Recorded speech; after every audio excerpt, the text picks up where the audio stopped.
자, 오늘도 청와대 소식으로부터 먼저 시작을 해보도록 하겠습니다.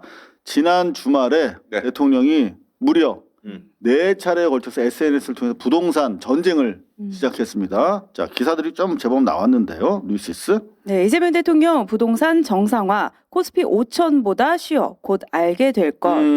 곧 알게 될 것이다. 뭐 대체로 기사들 뭐 제대로 쓰긴 했는데 JTBC. 비난 감수하겠다. 이재명 대통령 지방선거 앞두고 집값 정조준. 네, 뭐 이렇게 해설스러운 기사도 있었고요. 그런가 하면은 이제 내란당의 정치인들의 그 토설물, 배설물을 직접적으로 이렇게 제목으로 얹힌 기사들이 제법 많았어. 아시아경제. 국민에게 급매 강요하고 정권 핵심들은 버티기. 부동산 정책 비판한 나경원. 네, 뭐 이준석도 비슷한 얘기로 대응을 했고, 여하튼 그러다 보니까 이제 대통령이 아 그래? 그러면서 이제 무려 4차례에 걸쳐서 네. 네, X 뭐 트위터를 요새 X라고 하는 네, 옛날 남자친구가 아니라 자 X라고 그러면 못 알아보는 분들이 계세요. 네. 팔로워가 지금 100만 정도 수렴하고 있는데 대통령이 31일부터 시작해서 부동산만 4차례에 걸쳐 가지고 트위팅을 했어요. 여기에 첫 번째 요게 요 기사거든.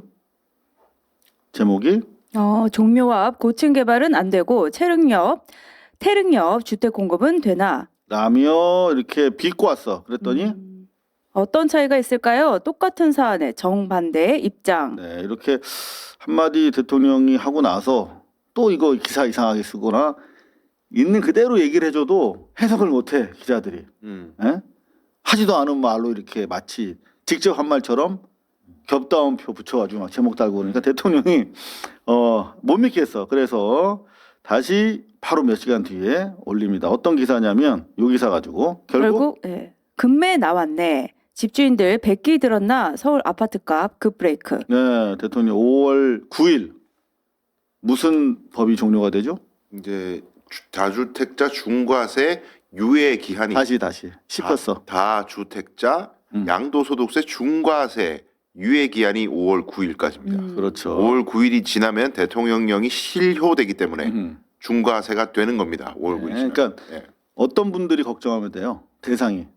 수도권 등 이제 그 투기 지역으로 되어 있는 그 지역에 2주택자, 3주택자 이상 요 사람들에게 적용되는 거고요. 자기 살 집 말고 여분으로 그렇죠. 집 가지고 계시던 분들. 네. 그래서 지금 언론에서 아주 참 또 의도가 있다고 보는데 80% 세금 이런 식으로 최대값만 얘기해요.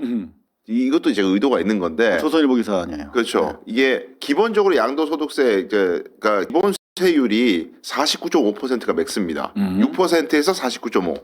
이게 어떤 기준이냐면 내가 아파트를 사가지고 지났더니 아파트 값이 올랐어. 많이 올랐어 그거. 네, 그러면 많이 오를수록 세율이 높아집니다. 당연한.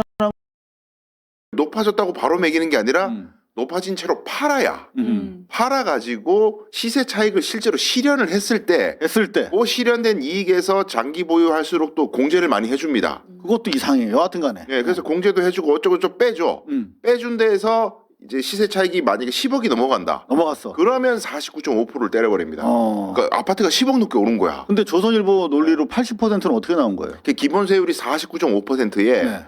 중과세가 적용되면 30%를 플러스 알파로 넣어버리거든요. 그럼 79.5%. 이게 이제 80%라는 얘기입니다. 이게 이제 10억 이상 올랐을 때 그리고 3주택자인 경우에 그러니까 요 경우에 대부분 맥스예요. 우리 일반 시민들 뭐 가지고 있는데 그게 안 팔려서 어쩔 수 없이 이렇게 다주택자 되신 분들도 제법 있거든요. 그렇죠. 그런 분들한테 해당이 절대 안 되는 그런 80%는 사안입니다. 적용될 수가 없어요. 알겠습니다. 어찌됐든 간에 이제 대통령실에서 원래는 5월 9일 날 이제 딱 그게 그 소멸이 일몰이 되잖아요. 법이 유예해 왔던 게. 그럼 5월 9일 날 딱 끝내야 되는데 예? 지금 계약이 좀 시간이 걸리잖아. 그죠? 네. 그래서 5월 9일 날 계약을 딱 하는 경우 잔금은 한두 달 있다 치르게 되는 경우를 어디까지 봐줄까? 그걸 지금 정책실장이 기자 간담회에서 한 달이 될지 두 달이 될지 그 고민 중이다. 요 정도 얘기했는데 그게 시장으로 시그널이 잘못 나간 거야. 이 유예 기간을 아예 추가로 유예해 준다. 그건 아니잖아요. 그렇게 해석하면 안 되는 거죠. 보통 부동산 계약을 하게 되면은 뭐 계약금 플러스 뭐 중도금 넣는 경우도 있지만 중도금이 없어도 잔금 계약금 분리해서 보통 하니까 큰 돈이니까. 그렇지, 뭐 주머니에 돈을 막 10억 가지고 있는 사람이 없잖아. 그렇죠. 그게 보통 10% 정도 계약금 내고 네. 실제로 입주할 때 이제 입주와 돈을 맞바꾸는 잔금을. 열쇠랑 바톤 체인지. 네, 그런 거죠. 근데 이제 계약을 뭐 5월 뭐 8일, 7일 날 해도 실제로 이 사는 사람이 입주는 좀 뒤에 할 수도 있기 때문에. 그렇지, 뭐 그 사는 집이라든가 뭐 이사가 그렇죠. 해외에서 들어오고 맞물리는 거니까. 근데 그 사람이 입주도 하기 전에 돈부터 내놓는 건 부담스럽잖아요. 그러면 안 되죠. 그렇죠. 그래서 이제 그런 것들은 탄력적으로 어느 정도 이제 정책적으로도 지금 아파트를 많이 내놓으라고 유도하는 거기 때문에 그걸 막 칼같이 그렇게 하진 않을 거라는 정도의 약간의 익스큐즈지. 그렇지. 유예 기간을 또 대통령령을 또 만들어 가지고 또 몇 개월 정도 밀어줄 수도 몰라. 이거는 뭐 아예 헛된 기대고요. 말도 안 되는 거고. 그러니까 잠깐 좀 말씀을 드리면은 참여정부 때 전부 중과세가 처음 만들어졌다가 이명박 박근혜 이명박 때 이거 없애버렸어요. 중과세를. 없앴다가 문재인 정부에서 다시 부활시켰죠. 부활시켰어. 부활시켰는데 이제 문제가 뭐냐면 경제지들이 막 난리칩니다. 이거 중과세 하면은 막 난리치는 게 야 너네들이 양도소득세 그렇게 많이 매겨버리면은 아파트를 안 팔 거 아니냐. 다주택자들이 아파트를 팔아야 세금을 무는 건데 세금 무서워서 안 팔 거 아니야. 그러면서 유예해 준 거야. 왜 그러면 시장에 매물이 안 나오니까 아파트값이 더 올라가잖아요. 멍청한 것들아 막 이런 식으로 욕을 했어요 경제지들이. 근데 문재인 정부가 어떻게 됐냐면은 그 막 비난에 왔다 갔다 휘청휘청 했어요. 하다가 한 6개월 정도 뒤에 임대사업자 제도를 갖다가 확대를 합니다. 그러면 어떻게 되냐? 아파트 안 팔고 임대사업자가 돼가지고 세 받아 먹자. 그렇죠. 그냥 팔지 말자. 안 팔아버렸어요. 그래서 다주택자들이 속 들어가 버렸네. 중과세를 매긴다고 예고를 해놓으니까 임대사업자가 돼가지고 안 팔아. 그랬더니 아파트 값이 거래가 막혀가지고 올라. 뭐 이런 부작용이 있었거든요. 게다가 공급 정책도 없어가지고 실패한 정책으로 끝나버렸는데 근데 이재명 대통령의 지금의 부동산 정책은 그거하고 차원이 다른 거예요. 그런 부작용을 우려할 수 있는 사이드 이펙트 없어. 아무것도 없어요 지금. 그리고 그 이제 그 국민들이 시민들이 특히 서울 시민들이 이거 선거 앞두고 못해. 절대 못해. 이거 했다가 서울시장 날아가는데 하겠어? 계속 이런 마음을 갖고 있거든요. 혹은 지금 뭐 올려봐. 정권 바뀌면 어차피 없어질 건데. 버텨.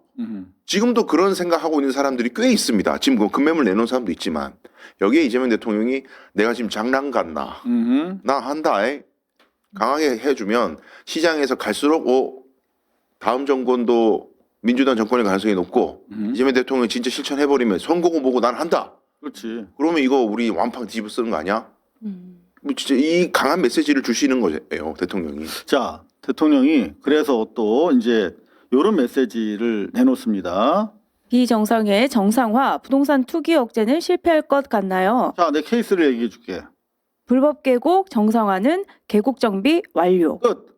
불법 부정 판치던 주식시장 정상화는 5,000피 개막. 네, 그리고 망국적 부동산 정상화는 불가능할 것 같은가요?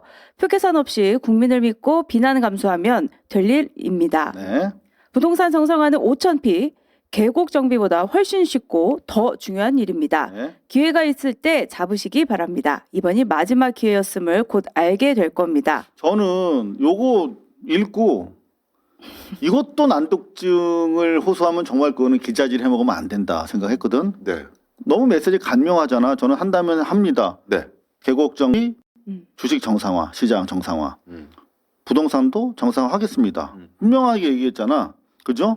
금매가 결국 나오기 시작하네라는 기사를 가지고 이제 리트윗을 한 건데 이거 가지고도 뭐 엄청나게 뒤틀어서 기사가 나오는 거야. 그러니까 참다 못해 대통령이 다시 자 언어의 맥락과 의미를 그렇게 이해 못하니 이래서 지금 인문학자가 필요한 거 아닙니까? 한동균 박사님 같은 언어에 대한 이해가 안 돼.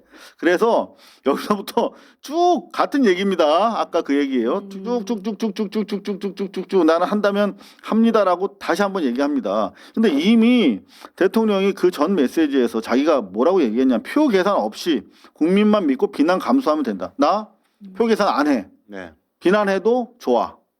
라고 천명했어요. 근데 실제로 제가 5개월을 청와대 출입하면서 보면 대통령은 표 계산 안 해요. 비난에 대해서 할 말 합니다. 그리고 자기의 길을 갑니다. 5년 뒤를 보고 평가해 달라는 취지로.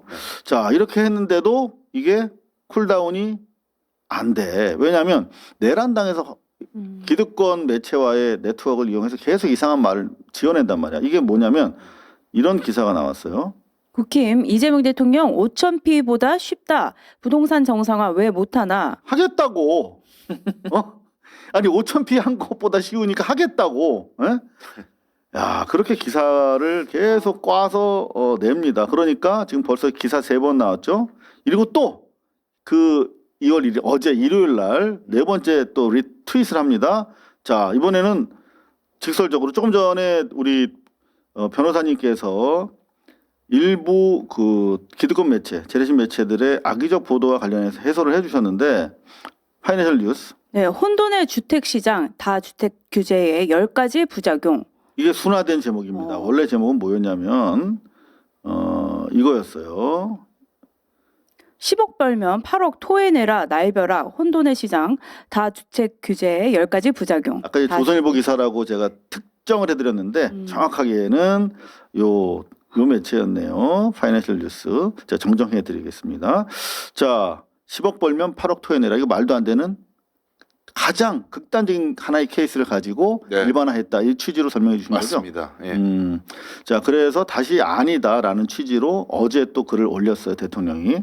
근데도 계속 이상한 기사가 찔끔찔끔 계속 새 나오니까 다시 오늘입니다.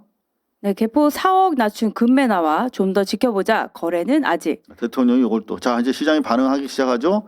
이분들처럼 지금 빨리 내놓으세요. 5월 9일 전까지 거래하세요라고 지금 얘기하고 있고